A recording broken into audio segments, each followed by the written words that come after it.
Bonsoir, bonsoir, bonjour. C'est Congo News 24. Bande Konanga, comme toujours avant de commencer notre émission, nous disons merci à Dieu. Nous disons merci à nos chers abonnés et téléspectateurs qui nous suivent partout dans le monde entier et en RDC. Bande Konanga, soyez les bienvenus. À la une, Bandeko. Réaction sur discours de Fachi. Bandeko, toko yoka ba réaction ndenge na ndenge oyo ba congolais ba kopesa na à propos ya discours ya chef. Et de l'autre côté, Abbé Donatien Tchouli au rang de Monseigneur. Alors, bandeko nangai, toko développer une émission na biso. Deuxième point, chers téléspectateurs, boyoka oyo peuple de Béni Bandeko Balobi sur arrivée de l'armée ougandaise. Bandeko Tokoyoka Bango. Ce qui se passe pour le moment. Alors, tous à la connecter, Toko développer ensemble. Troisième point, chers téléspectateurs, ça chauffe au sein de FCC. Bandeko Kabila en consultation. Nanya Kozala, candidat à FCC en 2022. Donc, et ça sobo bandeko. Est-ce que Ekozala Olive Lembe? Est-ce que Ekozala Shaddad? Est-ce que Ekozala Néhémie Moulania? Di FCC Dynamique? Chibada? Bandeko, donc ça chauffe déjà. Alors, tous à la connecter parce que Makabango est bandit. Alors, bandeko nanga émission na biso bandi comme d'habitude. Boye bisa bandeko tous à la tout autour. Ya Congo News 24 parce que tango ekoki otoyoka kamasulu ya mboka na biso. Bandeko émission lelo ça chauffe parce que toujours moi lokola 2023 kalati. Mais on va commencer cette émission avec réaction ya ba congolais sur discours ya Fachi. Bandeko tokoyoka ndenge na ndenge mutra mutu azopesa opinion na eto za la démocratie. Oyo Fachi apesa kilobi. Toko comprendre ndenge nini popularité a Fachi komi. Toko yeba mena congolais ndenge ni alinga supporter mboka na ye. Alors bandeko tolobaki ete na mikolo oyo eleki président de la république aza na posa mboka na biso ebonga. Bandeko na vie sociale a détaillaki mpenza électricité mai bacongolais tolandaki discours a Fachi mais lelo tokoyoka oyo baninga bakanisi mpona yango après tokoleka epai ya Abbé Donatien Tchouli oyo aza élevé Monseigneur mais tozoya na mpona ye. Sur le plan social, Félix Tshisekedi a reconnu que beaucoup de Congolais peinent toujours à nouer le début du mois. Alobi, ba Congolais bazo kokata kokoma na fin du mois. Donc vie sociale mobulu mpia kadanzi. Donc tant que chef de l'État zolo bango bandeko, bozo monate que donc azali vraiment na posa ba Congolais et te vie na bango échanger. C'est ça makambo oyo peuple a s'entendaki. Bandeko, ezo mona clairement que peuple vraiment azaki na esengo na discours wana. Oyebi soki papa koloba. Olingo yeba soki ba soko vraiment azaka na mawa na biso. Soki vraiment yebaka oyo ezaka na kati ya mboka. Soki vraiment kanisaka pasi na biso. C'était hier. Fachi alaksi ba congolais que na yebi posa na bino na yebi oyo bino bolingi azo sale fort bandeko kolakisaka ke fort wana kolakisaka ke ayebi pasi na biso bandeko ça fait quelque chose alobi congolais azo koka okoma na fin mopo alunga le premier ti le 30 donc c'est difficile bandeko peuple azo souffrir mais esengo komona chef de l'État attitude mo ozomona vraiment ya mawa ya Congolais. Ya on toye sa Congolais qui te supporte. Mais bokoyoka oyo bandeko bakoloba. Avançons. Et n'ont pas accès à l'eau et à l'électricité. Mais avant que na mai, toke directement na électricité. Tozana ba barrage ya minene nde bozomona photo wana. Mais courant na biso zo kata na kalere nyonso. Il faut toyeba. Problème eza wana. Eza ce n'est pas. Et pas courir zo route. Mais ba singa oyo depuis l'état colonial. Ba singa wana jamais ba changer yango.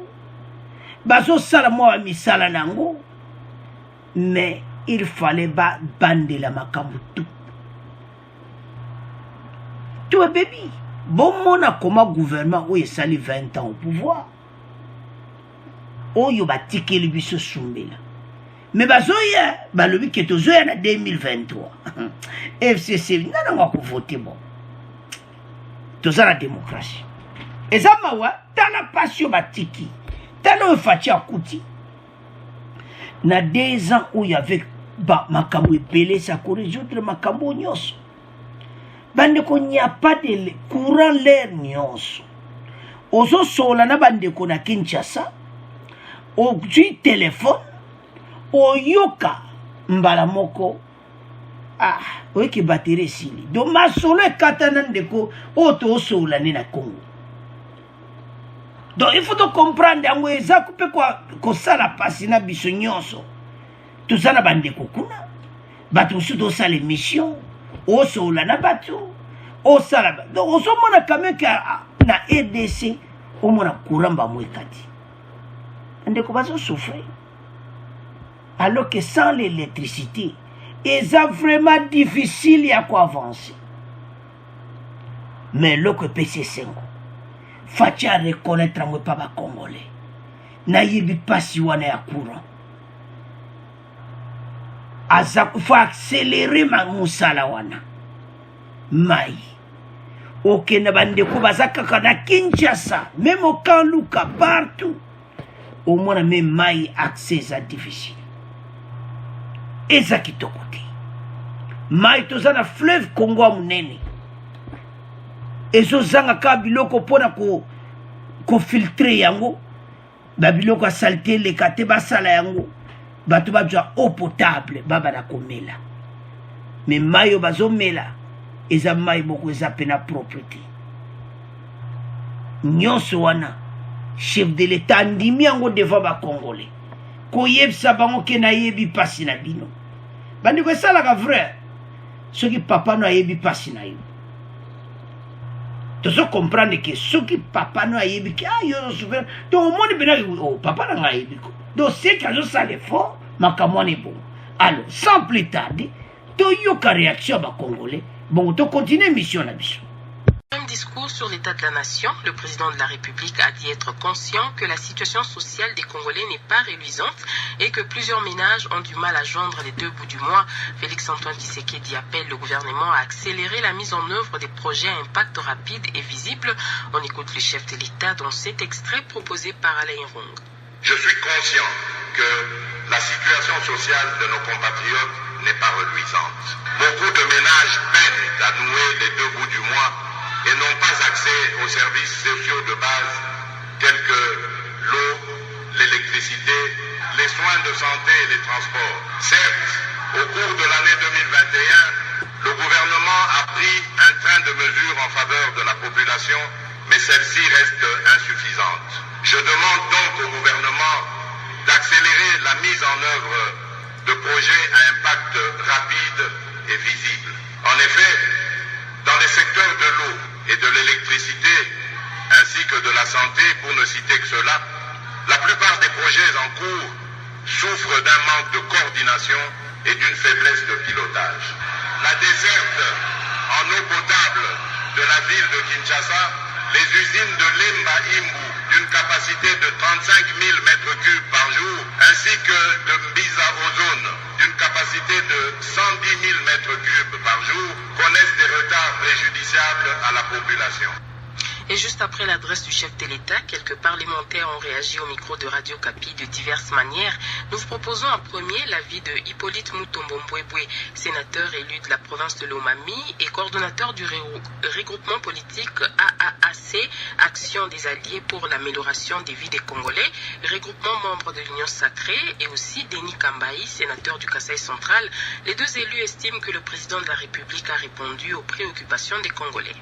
J'étais content du fait qu'il a ramassé tous les aspects qui préoccupent la population aujourd'hui. Il y a cette question de la sécurité qui est pour moi la plus importante parce que c'est d'abord la sécurité avant tout développement. Sans sécurité, il n'y a pas de développement. Mais il l'a bien abordé. Il l'a abordé autant que moi je l'attendais. Il a parlé de la mutualisation de forces avec les pays voisins. Et il a été sur le fait qu'il va lui-même veiller à ce que les autres forces, notamment les forces ougandaises, puissent séjourner le moins longtemps possible et puissent rentrer dans leur pays le temps venu. Et ça donc apaise quelques esprits qui pensaient que les Ougandais sont venus pour occuper une partie de notre territoire ou que ça participait à une certaine sorte de découpage du pays, mais plutôt que c'est juste une mutualisation des forces de moyens pour arriver à un résultat qui est connu, la pacification de l'ensemble du pays. C'est un message responsable et réfléchi par le temps qui court, qui a su peser et surtout voir la réalité du terrain. L'essentiel pour moi, élu du Kasaï central, c'est Kalamambouji. Donc quand il en a parlé, ça me sauve. Ibulu moko oyo d'abord va détruire yango na ba corruption, va détruire yango na ba détournement. Alors état de droit, il fallait avancer. Les mêmes batuka kabazo komisango désordre pour balaksa que voilà fati pas ko état de droit te bandeko tabo landa ba magistrat wana ba juge wana nyoso oya comprendre que ba juge ba sali plusieurs années na place wana asalaki abandaki lera Kabila za tisiko wana azana mentalité wana ya kala bazana mentalité ba kobi fallait changer bango nyonso ya wana facha ki asilika ki pendaki batu wana nyonso oyo bakokuta na mayuya il faut kolongola bango directement. Alors bandeko zaba point moko mutuya komona comment chef de l'État a touché ba point moko important. Sur le plan social, Félix Tshisekedi a reconnu que beaucoup de Congolais vont souffrir. Et puis, Maï et sa passe l'électricité à Kinshasa. Il a dit encore ceci. C'est dans ce cadre que le président Félix Tshisekedi a appelé le gouvernement de la République, dirigé par le premier ministre Jean-Michel Samadou Kondé, à accélérer les actions destinées à améliorer le social des Congolais. C'est-à-dire, que bateau bazo sala. Au bazar katia ba projet, bazar très lent. Entre-temps, peuple azo continue à souffrir. Il faut basala effort et situation où il a avancé et puis makambo ekende nandenga kitoko. Yango bande konanga tous ensemble. Biso nyonso lokola papa yebi passe na biso. Bilo akoile yango wana ba rivage ese yaki eloko tikali nini ba prix nyonso na se.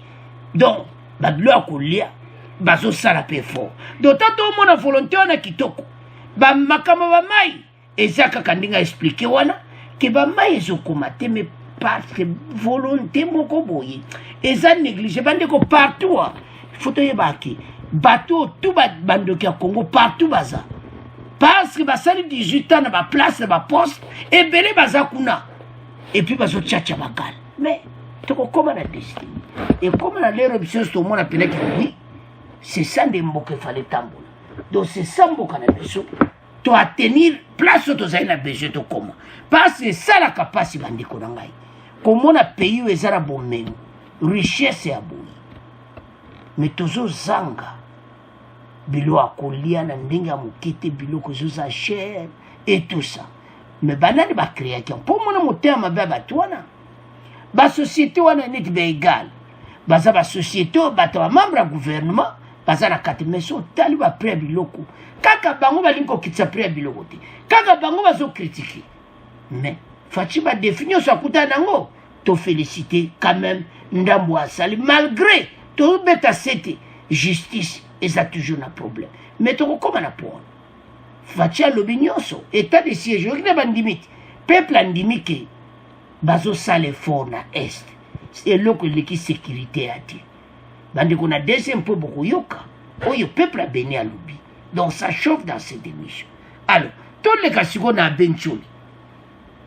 Après donation Tcholi au rang de Monseigneur. Hey!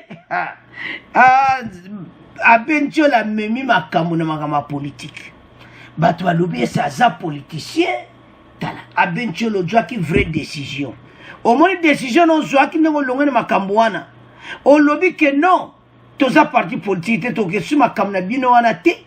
Alors, on écarte ba fayoulou, batouana nyonso. Tala o epesi. Pape maman moni abi voilà. Vrai raisonnement. Ça sikoyo o s'engager dans musala nkolo. Ozomona a Bencholi élevé au rang de Monseigneur.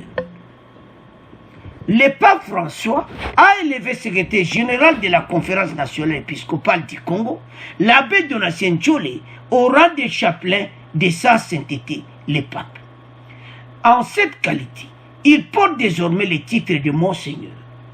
Donc, il y a titre Mon Kitoko, Namakama Nzambe, tant comme Monseigneur, tant que tu as la sainteté, à Bencholi, vous avez un problème sérieux. Parce qu'il faut bon Luca, bon vivre, même pas 100%, mais atteint 60% de Jésus. Et c'est cet effort il faut que ça. Parce que bazabatu, cause à la té baza mosanto. Mais basa l'effort mon boya, tout bien à onini. Qu'on l'accepte exemple. Pense ma kamwe uta o leka ozoma ka batundiri donc. Na comprendre basango te on dit moi le yenge mo boy donc. Et moi ka tolo makambo soyate parce que on a sango azoloba. Au monde dit moi ba le yenge mo boy. Ah, mais sango ni nango boy bon. Tu éviter. Ce que moi hein, bon comprendre les gars. So moi vers les gars qui moi moulinge les gars kuna bon. Wana moi to le bezate parce que ça na preuve. Maintenant to le baraki basango ba suivre décision. Ba bimina makambo oyo. Makama politique, laissez ça aux politiciens. Bino botala makama ko pété à battre. Cette annonce est contenue dans un communiqué publié ce mardi 14 octobre par la Cinco. Un chapelain de la sainteté est un prêtre à qui le pape a accordé ce titre honorifique. Il y a que pape moutapé sakaya. Donc, Aza vraiment élevé. Alors, Aza maintenant à niveau moko sikoyo, il faut se comporter dans ndenge wana. Siko question ko yaka ba kotuna. Est-ce que a se comporter dans ndenge wana, Monseigneur?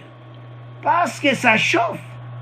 Ba Congolais de l'autre côté, ba zora ki bo combat politicien. Alors, est-ce que ba kusala yango? Donc bandeko, ezaba kamoyo, il faut biso nyonso tozotala soki bakosipote akosala mosala malamu me toyebi ke basango kote wana lokola du poste akosala vraiment effort mais lodo ntoloba yango atika na ye koya na makambo liso ya bapolitike oyo malgré alobaki ke bakokopere na bakotravaille na kadima nga so mpo na nga akotaka makambo ya bible bobosana makambo oyo bon ekosala bien donc parce que mikolo pene elegaki ezali pena kitoko te mais elo tomoni eza fruit nango donc décision bazwi epesi kitoko a Bencholi allez mbala moko Monseigneur à partir du ba décision na ba désordre oya politique laissez ça aux politiciens osomona parce que ba politicien ba yebi masola ba onde basola mais yo la Bible so koti kuna ezamubu. Alors bande konanga c'est à ce point tout qui premier point to moke na deuxième point. Alors bande konanga to komi na point na biso ya mibale. Boyoka oyo peuple a béni à lobi bandeko. Po bomona ke makambo oyo ezo koma na niveau moko ya kosakana te. Béni bazane esengo bazomona bazoyoka na bombardement parce que c'est bon soki bombardement na bobanga na bino te donc avion azokitisa biloko likolo ya ADF. Bandeko ADF a un problème sérieux. Guerre oumela te. avec avion de chasse oyo ekoumela te. Donc ADF bakosilisa kala te, bakologota bango, bakana bango nyonso bayi place eza. Donc eza somme parce que quartier général maintenant pour le moment eza entre Beni et Ituri na Kamango. Donc place au bavandi ya kosakana te. Avançons. Dans ce territoire de Beni, au cœur des massifs forestiers, rares sont les familles qui n'ont pas été victimes des exactions commises par les ADF. Au coup vraiment rare, la plupart des boti nyonso bazana ba dossier, bazana ba problème na ADF. Que voilà ba boma ndeko na ngai, ba boma ya na ngai, bandeko bokoyo ka extra to kotiela bi. Le nombre de victimes varie entre 6 000 à 8 000 selon les organisations de la société civile. Selon la société civile, à peu près 6 à 8 000 bateaux ADF abomi depuis Babanaki en 2015. Vous savez? Donc, ce qui est en 2015, le gouvernement où est ça qui plaisir ça. Bateau qui va décision, bon, ça qui est fort, il y a ma cambo. Mboka na mse za place sur sa terre. Mais tout suite, on dit, bandeko, même ADF va causer la terre, mais le kola bango bazalaki au pouvoir. Bazalaki na makambo na mo mosusu. Bazali na baboule na bango. Yango moni makambo yo. Et comme Akiboui. Donc écoute, ba groupe armé baki 100 000 sous. Tout ce est battu.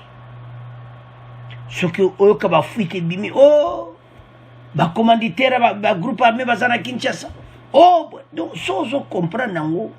Et ça la peine qui te côté. Donc c'est qui. Et ça complot moko boy. Pas de kuna soba kufaka. Nzamba ba Congolais à la liti. Andeko. Nzambe wana à la liti. Azoyo kaposa ba Congolais. Ya onto zoyo sabandeko. Ete makamboyo kalate tokoyoka suka nango. Pe tokoyoka ba suite. Ndenge nini bateau bazaki bombardé bazaki biloko na bango.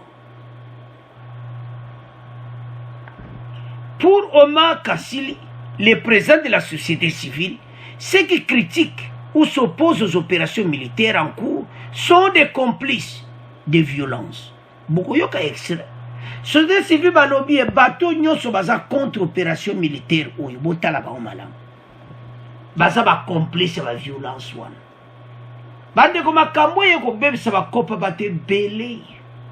Bazo vivre na ba mbongo makila. Bazo sa ba kopa na entre temps les Congolais continuent à mourir. Le soukeli bango mabe. Alors, seul moyen na bango ezali nini ko s'opposer à état de siège. Oh. Botika baji.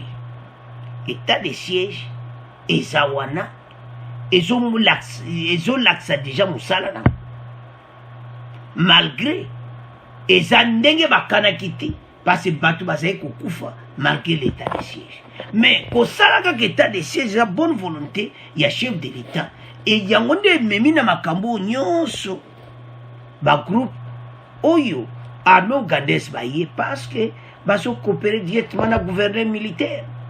Na ba gouverneur civil ngezala ndenge travail kemba mo rapide, pas de contradiction. Parce que le gouverneur est militaire, bango ba yembala, mon gouverneur a yebi déjà ma kamonde ezala. Alors, c'est ça bande konanga. Ya oto ça va congolais était bitumba oyo bogoyo kabango bata Beni. On ne comprend plus rien.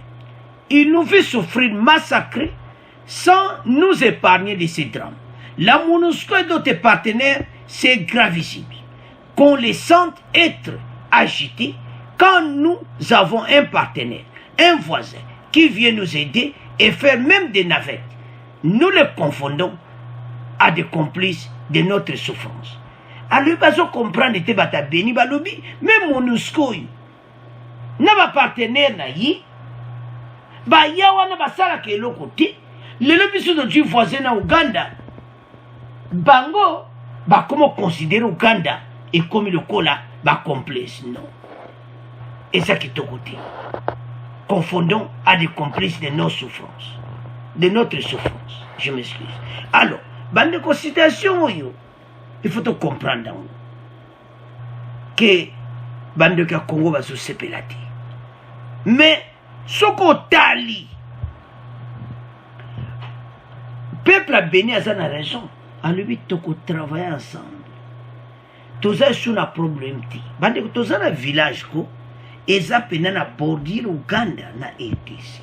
Village wana bakatsaka Uganda basomba biloko bayaka na RDC koteka batu pe Uganda donc toza pena ba voisin.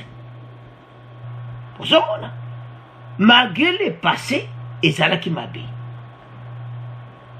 Mais bas bayebi yango faci na discours na beta kisete alobi ke tana bango kozala limite soki basilisi kaka bake. Alors toyoka oyo bandeko abeni balobi bon to continue mission na biso. Si Christina, la vingtaine, apporte un soutien d'effectifs aux opérations conjointes, c'est que son père, un médecin, a été enlevé par les rebelles il y a 10 ans. Depuis, il n'a plus de nouvelles de lui. Les gens sont désespérés et n'attendent que la fin du décompte des massacres, quelle que soit la solution. Après la polémique sur les résultats réels de l'état de siège, au moins cette décision de mise en commun des forces met fin à la monotonie et apporte une lueur d'espoir pour nous, familles éplorées. Dans ces territoires des Béni, rares sont les familles qui n'ont pas été victimes des exactions commises par les ADF. Pour Omar Kassili, le président de la société civile, ceux qui critiquent les opérations militaires sont complices des violences. C'est gravissime qu'on les sente agités quand nous avons un partenaire qui vient nous aider et faire même des navettes. Nous les confondons à des complices à notre souffrance. Malgré les mauvais souvenirs laissés par l'armée ougandaise dans le passé, Suleiman, fonctionnaire, relativise leur présence aujourd'hui. Là, avant, c'était l'agression, ici, on a fait appel à eux. Ce sont des choses différentes. C'est que nous voulons que les massacres cessent et que tout revienne à la normale. Nous, on veut la paix, c'est tout. Le gouvernement n'a pas encore précisé combien de temps les troupes ougandaises resteraient dans la région, mais le président Félix Tshisekedi a promis que leur présence serait, je cite, strictement limitée. Pascal Moulego. Alors, bandeko tolandi bandeko nyonso ya société civile, balobi boy. Malgré les mauvais souvenirs laissés par l'armée ougandaise pendant la deuxième guerre du Congo, Suleiman fonctionnait relativiste leur présence aujourd'hui. Avant, c'était l'agression. Aujourd'hui, c'est nous qui avions fait appel à eux. Ce sont des choses différentes. Ce que nous voulons, c'est que les massacres cessent et que tout revienne à la normale. La durée ou pas, quelle que soit une semaine, un mois, plus d'un mois, nous, on veut la paix. C'est tout. Il faut que les choses changent. So yeki bandeko abeni banko moko na kati ya beni bazoloba bo bandeko balembi bandoki ya Congo batu nyonso bazo critiquer et oyo arrivé à armée ougandaise botala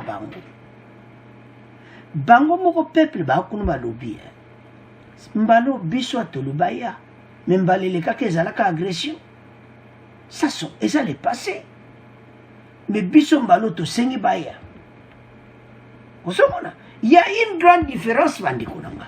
Yango, ndenge bango walobi ke bango bato baza complice ba souffrance bango za bato bazo telemela makambo oyo ya armée ougandaise. Balobeli MONUSCO. Bandeko MONUSCO asali 20 ans wanako. Ye mutal boso ko lobaki o eza difficile ko coopérer directement na armée ougandaise et tout ça. Bango balingi guerre wane sila te MONUSCO te comprendre bino. Peuple a béni a timbeli bino. Passe bo umela wana bo sale le côté. Tout ce monde a te. Combien d'années bo sali wana? Rola MONUSCO na RDC ça nini? Bande ko guerre soko sili. Nasi na MONUSCO ko na limite ke. Tala. Bata beni bazala kole bandeto la naneza ndire ka beni obolandi wana peuple na société civile baza vraiment na colère oye bien so mutaza okosa yo kabati la kayo pasi eza na makama ko bombati basala kana bango lokuti baomo bazolo bana beni ki voilà ko to MONUSCO azane wana. Mais au moins la crime moko salamika pembeni ya bureau à MONUSCO. Siko mosana bango ezani. Est-ce que boye ko batela biso ou bien bozala be intérêt na bino la RDC. Bango batali boso ba réagissaki na arrivé ya armée ougandaise. mais lelo toyoki peuple alobi ke boso ezalaka makambo agression mais lelo eza yango te biso osengi bango bayi kosunga biso tala bandeko tolandi bandeko ya Beni tosoutenir guerre oyo tosoutenir topesa maloba kitoko mpona FARDC tolongola baide ya mabe mo bakongolais baza na négativité. Pourquoi? Parce que déjà le passé ezalaki mabe mais botala le présent parce que nde nazomona biloko bazobwaka likolo ya ADF baavion oyo nazomona te ndeni guerre koumela tamulai toza kosanga baavion oyo et ce gouvernement on a basali 20 ans pour pouvoir bazangi mbongo osomba baavion oyo siko question tozotuna pe baavion de chasse Mobutu azalaki na baavion oyo te baavion wana ekenda wapi nani ateka baavion de chasse ya Mobutu oyo atika eza question bakongolais batuna baquestion na émission chaque fois tozalaki na baavion Mobutu atika ata eza nango mibale o misato o moko eza wapi botala epa mboka ekuti fati akuti mboka na kati ya libulu pillage na pillage kaka koyiba mbongo bango bafomaka na bamillionnaire congolais dans la rue azo débrouiller azo souffrir. Le peuple congolais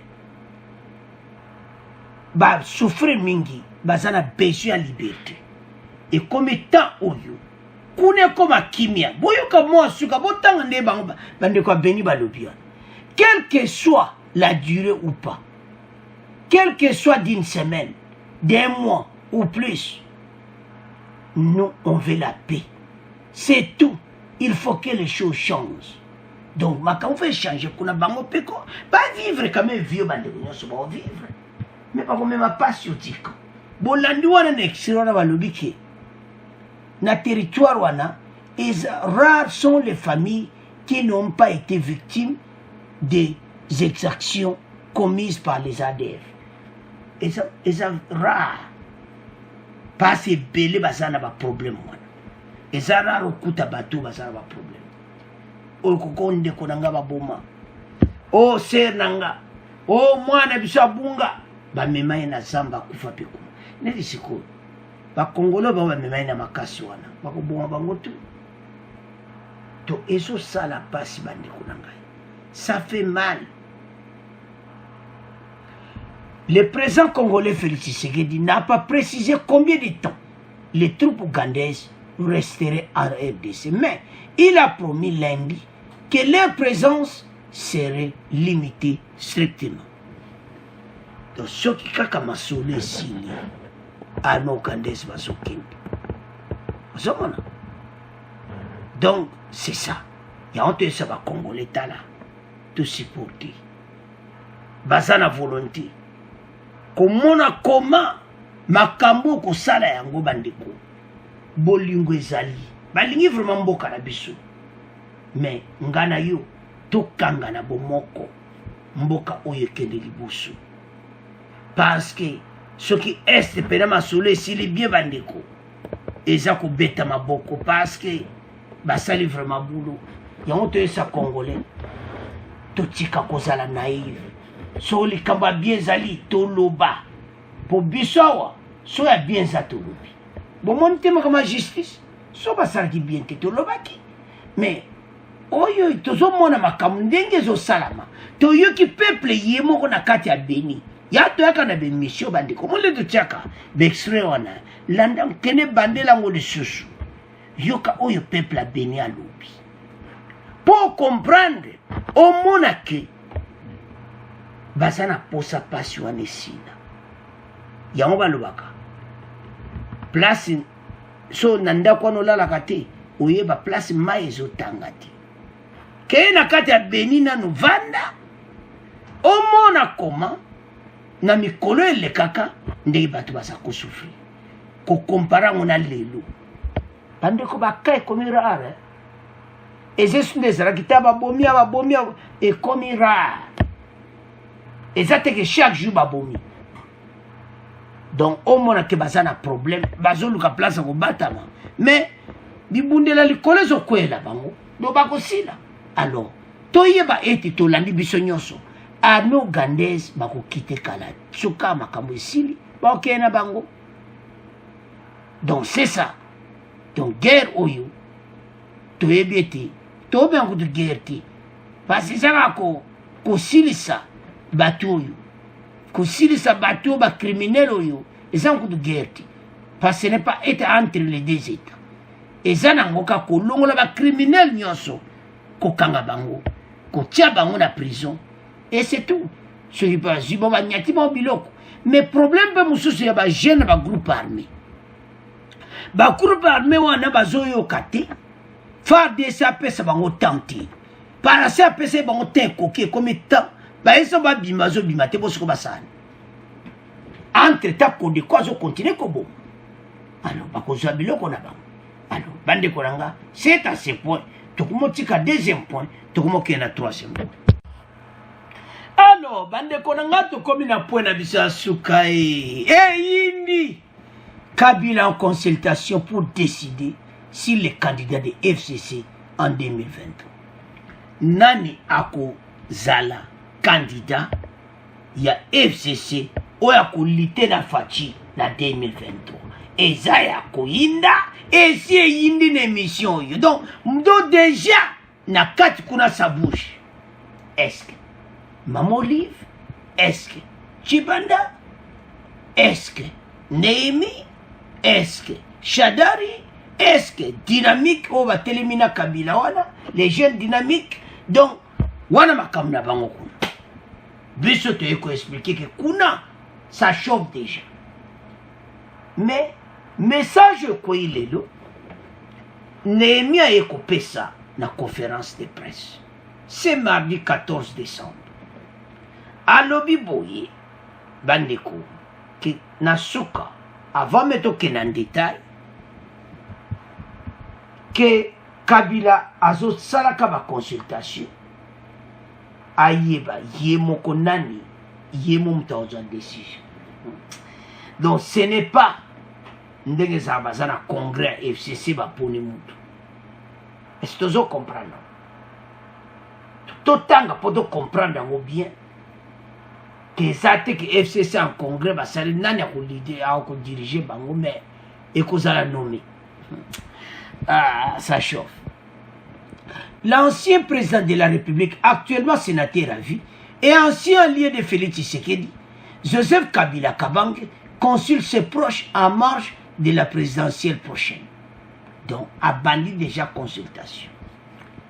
Annonce faite ce mardi 14 décembre par le député national Néhémie Moulania, répondant aux questions des jeunes africains. Cet ancien coordonnateur du Front commun pour le Congo, plateforme politique de l'ancien Raïs, fait remarquer que quelqu'un qui a réalisé des travaux Hercule dans un pays qui n'existait plus avait bel et bien le droit de souffler un moment. Balobi, Yé a hérité pays Oyo, fait remarquer que les travaux y a sali na pays Oyo, ça qui me coexistait. Donc, surtout, on comprend dans le sens qu'il y a sali makamoko à bien. Azo kumisa donc, azo kumisa que Kabila donc, na donc a sali pena makamoko saka na ngote na ABC. Ah, Zambé. Je n'attends sur phrase wana, réaliser des travaux Hercule dans un pays qui n'existait plus, avait bel et bien le droit de se souffler. Ah, quand se souffler, oui, voilà que tu as un problème. Mais le problème, tu as un que le travail mineni salama na mboka na biso. Est-ce que vraiment FCC salama grand travaux? Oh, le peuple, les lois, ça quoi souffrir? Non. Voilà, pendant que les Congolais pas Congolais.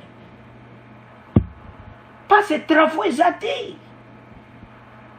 Bilan pénal kaka moins négatif. donc 20 ans on ezongisi pena pays na nsima bandeko yosala patient kotala pays na biso ya boye nous avons toza na baressource nyonso mais pays ekoya kodécolle te pendant les 20 ans oyo bango badiri oyo baneemi nyonso bazalaki parmi bato oyo badirige mboka yango esalanga mawa. Pourquoi? Parce que Kabila azalaki entouré na baprofesseur tokotanga directement Némi Moulani professeur, mais on ne comprend pas. Est-ce que mayini wana ki professeur bakoya kobongisa mboka te topesi sage raison balobi il y a une différence entre l'intelligence et la sagesse. Non. Wana penga na pesi bino raison. Bandeko bapesa ba commentaire bazali. Quand tu sabino qui na aidé cette ozala ba tête. Balobi journaliste, ezate pas un professeur. Sagesse ezate. Osomona, mais basa mayele. Ah, ça mayele. Donc, ce qui basa mayele. Bongo makama on va kokiko. Et ça la kakaboui, non. Bandeko, ezo sala patient. So tala biloko abo tali tititi tali mboka na biso. Ole mboko yo. Bazo mema yango. Wapi donc la lève à sa pouvoir et ça qui peut mawa avançons donc ba travaux na nyosa minene salama bango pena ba mona que il faut pena ba avancer na mboka oyo bandeko message na ye en détail yango ananase en détail message à moulaya. Si on a un message ou en détail, on appelle ça qu'il est. Quelqu'un qui a réalisé des travaux et qui dans un pays qui n'existait plus avait bien le droit, à la fin de ses mandats, de prendre un moment pour souffler. C'est de bonne foi qu'il a joué la carte de cette coalition avec le président Tshisekedi. Son premier réflexe était de donner sa chance à cette alternance pour que cela devienne une coutume dans notre pays. Aujourd'hui, il mène les consultations au sein de la famille politique. C'est le seul à pouvoir de décider de ceux qui pourront la représenter aux prochaines élections confie Moulani. Ah. Va représenter. Et ça qu'on représente parti, n'est-ce pas, ou bien kaka yemo. Bande ko soko tozo comprendre là que batu pena bazar pena na kati ya dictature. Ndenge bakomi. Parce que ce que nous connaissons, na parti politique, vous avez un congrès, vous poni, vous pesi ba idée, vous tirez nombre à batu. Congrès, yemo kwa ko pona mais 3 batu. Après va voter. Mais yemo azo décidé. Alors, question va ndeko déjà bazo tuna. Ce que yemo muta ko décider. Donc maman livre à quoi commander à cause à peu wana. De quoi yemo muta ko décider. Bandeko toyebete o nyonso bazo sala wana. Muto ko ya en face na Tshisekedi ya opola na ye. Ba yebi na ba. Ba yebi ke o ezana onka pour parti politique continue. Mais na 2023, botika masolo. Fachaza na grama baya, oso a chebo et donc FCC ba komona na te. Mais de toute façon, na ndenge batiki ta mboka oyo facha mutu bera ko voter FCC. Na yebite. Alors, toke sko topé ça ba idée parce qu'on n'a pas encore de preuves. Pas tout le ba vérité. Bozo mona nani ba kokoko tia. Bango mo ba opon et ça bongo te Kabila muta ko décider nde ba komi wana ça ko tia Némi Chibanda déjà ça va problème ba dynamique wana dynamique oyo kaya FCC ba jeune wana o atelemina kabi. Donc ezabela mon boulot. De l'autre côté, tout en Chadar, essayez par l'engagement à l'issue, n'intimité. Parce qu'il y a quoi, je ne pas s'il y a échoué. Il y a déjà tout déclassé. Et c'est nana kulité aux awana na fachi. A kulité na fachi. Naemi, tu évites, Chibanda, tu évites. Maman livre lembe. Pour yemi kola sa dia ba action na et cause avec propagande. Pour bon, malgré que nani côté bande comme boké, ba côté belé, aidaka partout. Et ça déjà propagande. Nandega mabete. Azo sunga misi mongale. Yepe a opposé candidature. Mais surtout talibé na FCC. Et ça non qu'à formalité. Pour tous les gens qui ont été congolais, carte à Fachi pene vandi wana tika carte à Fachi pena adwa carte à FCC. Voilà mon téléphone vous allez bien. Bon jimele pena bien o azo pona FCC vous allez bien pour comprendre. Wa to tika ona bi. Pour moto pena zo pona bango de fo baka ba côté wana.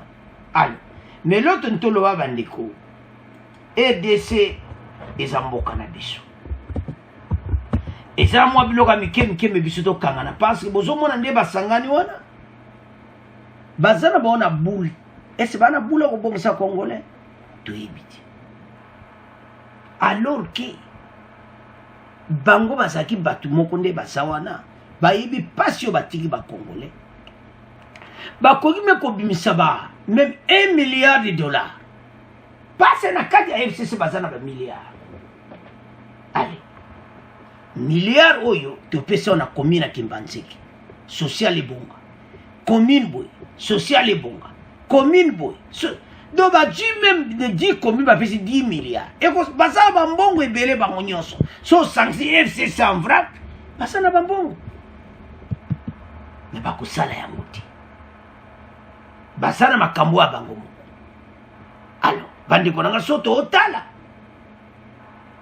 20 ans eleki. Lelo na 2023 ba opesa libaya. Nandimite. Nazo mona te congolais oyo ako voter FCC. Alors, bandi ko nga eza mawa. Na oyo nyoso basala ki pendant 18 ans, to mona kata résultat malamu te.